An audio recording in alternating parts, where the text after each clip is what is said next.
Hey guys, this is Vineet here. Welcome to my channel. तो जैसे कि आप टाइटल देख सकते हैं वीडियो का, इस वीडियो में मैं आपको करंट अफेयर्स का स्ट्रैटेजी बताऊंगा।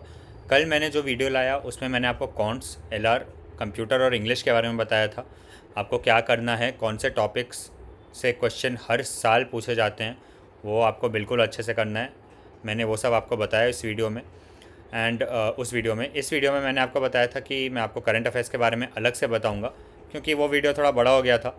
तो अब करंट अफेयर्स का अगर मैं आपको बताऊं तो प्रीवियस ईयर एनालिसिस जो 2023 में पेपर हुआ, 40 क्वेश्चंस वर देयर सेम। अब बस हो गया है कि जो सेक्शन है उसमें सेक्शनल टाइम इंट्रोड्यूस कर दिया है, यही फ़र्क है। तो आपको बहुत टाइम नहीं मिलेगा, आपको फटाफट पढ़ना है क्वेश्चन और मार्क करना है, निकल जाना है। आता है तो मार्क कीजिए, नहीं आता है तो स्किप। अब देखिए, 40 क्वेश्चंस पिछले साल आए थे, उसमें 30 क्वेश्चंस जो थे वो लास्ट 4 मंथ के करंट अफेयर्स से थे। ये मैं क्यों बता रहा हूँ आपको, मैं बताता हूँ। बाकी करंट स्टैटिक बैंकिंग फाइनेंस से 3 क्वेश्चन, एक क्वेश्चन करंट स्टैटिक जीके से था। बाकी 4-5 स्टैटिक या जनरल नॉर्मल जो क्वेश्चन रहते हैं, जिसके आंसर्स मोस्टली लोगों को नहीं पता होता, या कुछ कुछ ईजी होते हैं जो पता होता है। ठीक है, तो ये इसलिए मैं बता रहा हूँ आपको, क्योंकि ये आपको समझना ज़रूरी है कि 30 to 35 क्वेश्चन जो 40 में थे वो करंट अफेयर्स से रिलेटेड थे। ठीक है। सो आप जो पढ़ाई कर रहे हो, आपको स्टैटिक पे थोड़ा कम फोकस करना है, क्योंकि बहुत लोग होते हैं वो स्टैटिक बैंकिंग अवेयरनेस और ये सब पे ज़्यादा फोकस बहुत टाइम डालने लगते हैं, जो कि ज़्यादा पूछा ही नहीं जा रहा है एग्ज़ाम में। पूछा क्या ज़्यादा जा रहा है? Current affairs. तो आपको जो फोकस करना है वो इधर फोकस डालना है, जिसमें bulk questions directly current affairs से आ रहे हैं। बाकी भी जो स्टैटिक है, ये कैसे वाले स्टैटिक हुए आपको बता देता हूँ मैं। जैसे हो सकता है किसी का हेड क्वार्टर्स पूछ दिया, किसी फाइनेंशियल इंस्टीट्यूशन का, किसी का चेयरपर्सन पूछ दिया, या एमडी सीईओ पूछ दिया, ऐसा टाइप का कुछ हो सकता है। या कुछ करंट स्टैटिक जीके में क्या हुआ, इफ़ समवेयर ऐसे अरुणाचल प्रदेश न्यूज़ में था, तो उसमें कोई नेशनल पार्क के बारे में पूछ दिया। या ये पूछ सकते हैं ओरांग नेशनल पार्क कहाँ का है। तो जिस स्टेट का न्यूज़ होगा उसके बारे में, उसका नेशनल पार्क के बारे में पूछ सकते हैं वो। अब ये कहाँ से कवर होता है, ये मैंने इस वीडियो में आगे भी बताऊंगा आपको। एमसीक्यू वाले जो एमसीक्यू के जो पीडीएफ्स होते हैं, जैसे करंट, मैं आपको जो बता रहा हूँ करंट अफेयर्स, और इसके लिए मैं अफेयर्स क्लाउड फॉलो करता था। आप देख सकते हो मेरे पहले के वीडियोस, अभी भी मैं वही बताऊंगा आपको। आप दूसरे भी फॉलो कर सकते हैं, ऑलमोस्ट सबका सेम होता है कंटेंट। मेरा जो मेन एम है, मैं आपको हमेशा जैसे बताता हूँ, आप कहीं से भी कीजिए, आपका कंटेंट हो जाना चाहिए। कंटेंट के साथ साथ आपका एमसीक्यूज़ भी होना चाहिए। ऐसा उठाइए जहाँ से आपका एमसीक्यू पीडीएफ भी हो जाए।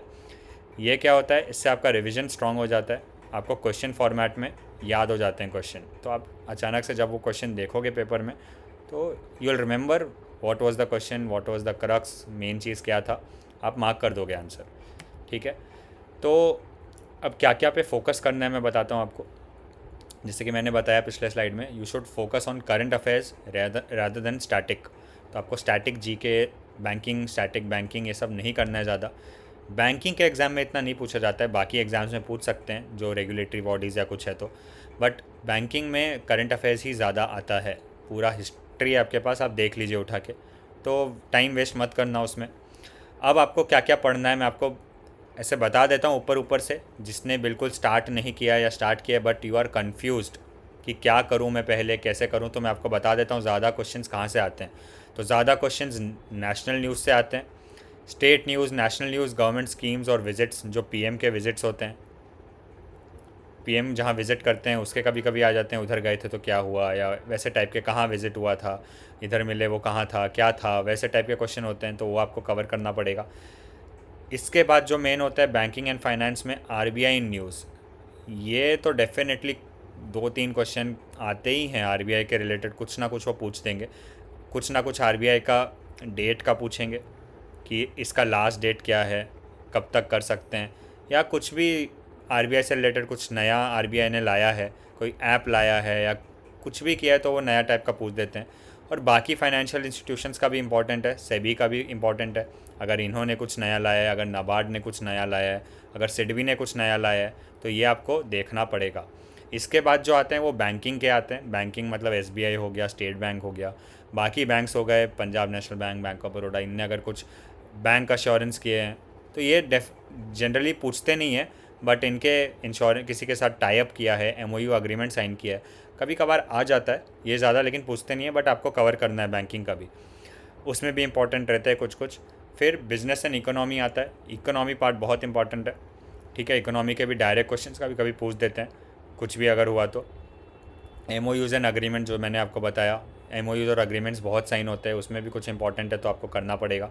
फिर इंपॉर्टेंट जो है वो इंडेक्स और रैंकिंग है, आपको सीधा कोई ना कोई रिपोर्ट का रैंकिंग के बारे में पूछ देंगे क्वेश्चन, ठीक है, या इंडेक्स, या पूछ देंगे इधर कहाँ इंडिया का क्या रैंक था, या किसी और कंट्री का क्या रैंक था, या कौन फर्स्ट पे था, कौन टॉप 3 का था। तो आपको एटलीस्ट टॉप 4 to 5 याद करना पड़ेगा, क्योंकि अगर क्वेश्चन टफ बनाना है उनको, मेरे टाइम टॉप 5 भी क्वेश्चन पूछे थे तो ये बहुत डिफिकल्ट हो गया था। इवन तो मुझे टॉप 3 याद था बट 4th 5th याद नहीं था, तो मैंने एलिमिनेट करके ट्राई किया था आंसर करने, बट सही हुआ गलत हो तो मुझे अब याद नहीं है। तो आपको देखना पड़ेगा वो अच्छे से। डिफ़िकल्ट है तो आप स्किप कीजिएगा, वो सबके लिए ही डिफ़िकल्ट है, आपको ज़्यादा मार्क नहीं करना है, गलत नहीं करना है क्वेश्चन। भले आप 7-8 मार्क करो बहुत है, अगर सही है तो 10 करो वो भी बहुत है, ठीक है, बट सही करो, मेन वो है। अगर आप, लेकिन मैं जितना बता रहा हूँ उतना करोगे तो आपका डेफिनेटली 15 से 20 अटैम्प्ट होगा और सही भी होगा, ठीक है। फिर अपॉइंटमेंट्स, एक क्वेश्चन 2 क्वेश्चन आ ही जाते हैं अपॉइंटमेंट के, जनरली आते हैं। डिफेंस से एक आध क्वेश्चन रहता है कि क्या था, किसके साथ था। ये एक्सरसाइज के नाम जो होते हैं देखे होंगे आपने, एक्सरसाइज, ये एक्सरसाइज किसके कौन से 2 कंट्री के बीच में होता है, ऐसे टाइप के क्वेश्चन रहते हैं, ठीक है। फिर कोई रॉकेट, कोई नए लॉन्चेस हुए उसके बारे में रहते हैं, कोई नया टेक्नोलॉजी हुआ, साइंस एंड टेक। ऐप्स और वेब पोर्टल्स के बारे में कभी कभी आ जाता है, जैसे ONDC काफ़ी बार रहता है, तो क्या हुआ, कुछ नया लॉन्च हुआ है क्या, ये सब के बारे में पूछ देते हैं। चैट GPT का मेरे टाइम पे फुल फॉर्म आया था, ठीक है, GPT का उसमें फुल फॉर्म क्या है इसका फुल फॉर्म पूछ दिया था, तो ये एक जनरल क्वेश्चन हो गया। फिर स्पोर्ट्स के बारे में एक आध क्वेश्चन आ जाता है, अभी ओलंपिक्स चल रहा है तो उसके बारे में डेफिनेटली आपको क्वेश्चन आएगा। ओलंपिक्स में जो इंडियंस जो मेडल्स जीते हैं बहुत कम है, तो आपको ईजी है पढ़ना, जो कि अच्छी बात तो नहीं है, बट कम है तो आप इजीली पढ़ सकते हो। ब्रॉन्ज मेडल, सिल्वर मेडल जो भी जीते हैं, नीरज चोपड़ा, आप ये तो सबसे इजी है, वो आप पूछेंगे नहीं, लेकिन इजी वाला पूछ दिया तो डायरेक्ट मार्क्स है। ओबिचुअरीज़ में आजकल क्या होता है, इस चीज़ में क्या करते हैं वो, इस चीज़ में रिलेटेड फील्ड पूछते हैं। इफ़ समवन हैज़ डाइड, उनका वो ये नहीं पूछेंगे कि कब मरे या ये क्या कब एक्सपायर हुए, वो उसका रिलेटेड फील्ड पूछेंगे। मेरे SBI के PO के एग्ज़ाम में 2 ऐसे क्वेश्चंस थे, ठीक है, फील्ड पूछा था उसमें, आई थिंक याद नहीं आ रहा है मुझे एग्जैक्टली क्या था, बट फील्ड पूछा था कि उनका कौन सा फील्ड है, तो आपको वो देखना पड़ेगा। फिर अवार्ड्स जो होते हैं, कुछ शोज़ हुए या कुछ भी, ऑस्कर हो गया, कुछ जो भी होते हैं अवार्ड्स ये सब, उसके बारे में, स्पोर्ट्स के और जो भी होते हैं वो आ जाते हैं इसमें। तो लगभग यही होता है। अब आपको स्किप क्या करना है, व्हाट कैन यू स्किप। अगर आपके पास टाइम कम है, जो कि अभी कम है, तो आप स्किप क्या कर सकते हैं। मैं इंपॉर्टेंट डे स्किप कर देता था, इट इज़ टू मच। अगर हर 30 दिन कुछ ना कुछ होता है तो it is too much, but इसमें कुछ स्पेशल डेज़ होते हैं, वो आपको इंडिया से रिलेटेड या कुछ वैसा है तो आप उसका थीम देख लीजिएगा, थीम जनरली आता है, या डेट पूछ देंगे इस चीज़ का डे क्या होता है, तो जनरली थीम का ही आता है, तो आप वो देख लीजिएगा अगर आपसे हो सकता है तो। अदरवाइज स्किप, एक क्वेश्चन क्योंकि आता है तो इतना टाइम डाल के उसमें फ़ायदा नहीं है। एनवायरमेंटल से कभी पूछा नहीं जाता है, तो ये लगभग 40-50 पेज आपके सेव हो जाएंगे अगर आप डिटेल PDF पढ़ रहे हो तो। फिर उसके बाद जो होता है, बुक्स एंड ऑथर्स पूछा जाता है, 1-2 क्वेश्चन आ जाता है, ये आप देख सकते हो, 1 से 2 क्वेश्चन आएगा, जो आपको अगर याद हो रहा है तो आप देख लो, उस महीने के कम है तो आप देख लो, टाइम मिल रहा है तो, अदरवाइज स्किप कर दो, नहीं हो रहा है तो। लेकिन आप कुछ शॉर्टकट वे से याद रखो, जैसे मैं शॉर्टकट कुछ तो ढूंढता था क्वेश्चन में कि ये बुक से ऑथर को कैसे रिलेट करूँ, अगर आप वैसे याद कर रहे हो तो आपको याद हो जाएगा, अदरवाइज स्किप कर दो। फिर देखिए, एग्ज़ाम आपका सितंबर 29 को है, सो किस पे आपको कौन से मंथ्स पे फोकस करना है। अगर आपने कुछ भी नहीं किया तो अप्रैल में अभी नहीं बोलूँगा, क्योंकि मोस्टली 4 महीने के इस पे आते हैं, तो अगर आपका कम हुआ है तो अप्रैल से स्टार्ट मत करना। मई, जून, जुलाई, अगस्त तो एकदम अच्छे से, फुल अच्छे से करना है। बाकी 10 सितंबर तक करना है, जिस मंथ में एग्ज़ाम होता है उस मंथ के ज़्यादा क्वेश्चंस नहीं आते, तो आप 10 सितंबर तक कर लेना। बहुत है तो 14 सितंबर कर लेना अगर आपके पास टाइम बचता है तो, अदरवाइज़ इतना काफ़ी है 10 सितंबर तक।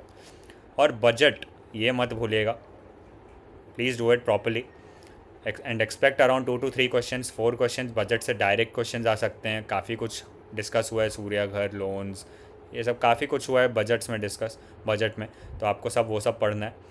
अब आपके पास लगभग एक्चुअली देखा जाए तो 45-50 दिन है बट मैं आपको 40 दिन का शेड्यूल जैसे बता रहा हूँ करंट अफेयर्स के लिए। 50 नहीं बता रहा क्योंकि लास्ट से 7 से 10 दिन आपको खाली रिवीजन करना है, अदरवाइज़ जो पढ़ा है आपने अगर आप रिवाइज़ नहीं करोगे सब निकल जाएगा। तो आपको रिटेन करने के लिए रिवाइज़ करना ही पड़ेगा and it is very important. आप कहीं से भी कंटेंट पढ़ो बट साथ ही साथ MCQ PDF या कुछ तो MCQs करो so that you are able to retain it more efficiently. तो 7 to 10 डेज़ आप लो और कैसे भी 1 महीने का ख़त्म करो, ये बहुत है। 7 से 10 दिन मेंस का भी प्रैक्टिस करो, जैसा भी करो आप मॉक दो, बट 7 से 10 दिन लो, उससे ज़्यादा आप नहीं ले सकते, अदरवाइज़ आप 3 ही महीना कर पाओगे।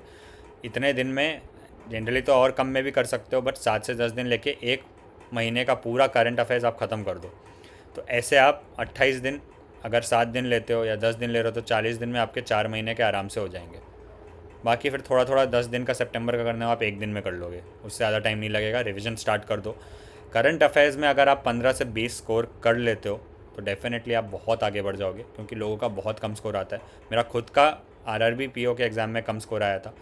इसके बाद ही मुझे समझ में आया मुझे क्या करना है, कैसे करना है। उसके बाद आप मेरा जो भी स्कोर कार्ड्स है उसमें आप मेरा स्कोर देखिए, करंट अफेयर्स का अटैम्प्ट देखिए। 32 अटैम्प्ट किया था मैंने SBI PO में। IBPS PO में मेरे 16 नंबर आए थे, जो कि बहुत है करंट अफेयर्स में। तो मेरे नंबर काफ़ी बढ़ने लगे थे करंट अफेयर्स में उसके बाद, क्योंकि मेरा पढ़ने का तरीका चेंज कर दिया था मैंने। अब मैं आपको एक बार PDF दिखा देता हूँ, PDF में आपको कैसे क्या करना है, क्या स्किप करना है। तो देखिए ये PDF है। अब आपको सीधा नेशनल अफेयर्स में जाना है। नेशनल अफेयर्स आप पढ़ेंगे, कैबिनेट अप्रूवल्स हो गए। अब ये बड़े बड़े अप्रूवल होते हैं, तो क्या आपको पूरा पढ़ना है? नहीं, आपको पूरा नहीं पढ़ना है। आपको सिर्फ देखना है यूनियन कैबिनेट ऑफ इंडिया, ठीक है, chaired by PM Modi, has approved the signing off the biodiversity beyond national jurisdiction agreement और हाई सीज ट्रीटी। ठीक है, ये नाम आप याद रखो और क्या अप्रूव किया याद रखो, ठीक है। और ये नाम से समझ में आ रहा है कि एनवायरनमेंट से रिलेटेड है, तो मिनिस्ट्री ऑफ अर्थ साइंसेज इसको लीड करेगा, बस, ठीक है। फिर ट्रीटी के बारे में दिया है, तो वो आप इतना देख लीजिए, एक बार नज़र बस डाल लीजिएगा। की पॉइंट्स में बस आपको पूरा नहीं पढ़ना है, जो बोल्ड किया हुआ है वो देख लो आप एक बार। बोल्ड में जैसे दिया है ये किस, it also aligns with several SDGs, particularly SDG 14। ये क्यों बोल्ड किया है उनने? क्योंकि ये इंपॉर्टेंट है, ये वाटर से रिलेटेड है। तो आपको क्वेश्चन इनडायरेक्टली वो क्या पूछ सकते हैं कि कौन सा SDG अलाइन करता है इस चीज़ के साथ। वो ये नहीं पूछेंगे कौन सा नाम है, हाई सीज ट्रीटी, ये सब हो सकता है टफ करने के लिए ये पूछ दे, तो ये बोल्ड किया हुआ है इसलिए। तो ये इंपॉर्टेंट है आपको जानना। नीचे ये नॉर्मल स्टैटिक इन्फॉर्मेशन दिया रहता है, अगर आप देख लोगे तो अच्छा है, बस हो गया एक पेज। फिर दूसरा ये देख लो क्या दिया है, तो ऐसे टाइप में करना है। फिर लॉन्चेस और इनॉग्रेशन देखिए, अभी किसने लॉन्च किया ये एडवांस जियो पोर्टल भुवन पंचायत, तो आपको पता होना चाहिए डॉक्टर जितेंद्र सिंह ने किया है। बस ये हो गया एक चीज़। तो आपको ऐसे वे में करना है। अब ये पूरा आपको पढ़ने का ज़रूरत नहीं है कि क्या है बेसिकली ये सब, ठीक है। फिर मिनिस्ट्री ऑफ हाउसिंग अफेयर्स, अब आपको पॉकेट PDF भी आता है, मंथली PDF, आप उससे भी कर सकते हो। वो थोड़ा शॉर्ट होगा, ये थोड़ा लंबा है, डिटेल्ड है, ठीक है। अब ये ऐसे वे में आप देख सकते हो। ये हो गए आपके कैबिनेट अप्रूवल्स।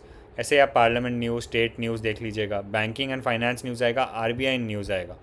RBI का देखिए जॉइंट्स प्रोजेक्ट नेक्सस, आपसे पूछ सकते हैं RBI joint which project to enable instant cross border retail payments, या पूछ सकते हैं प्रोजेक्ट नेक्सस क्या है।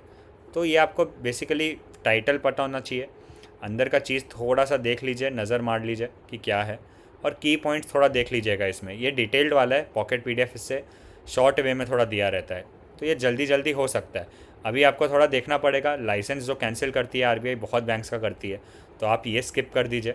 कैंसिल किसका किसका किया ये याद नहीं किया जा सकता है, बहुत मुश्किल है।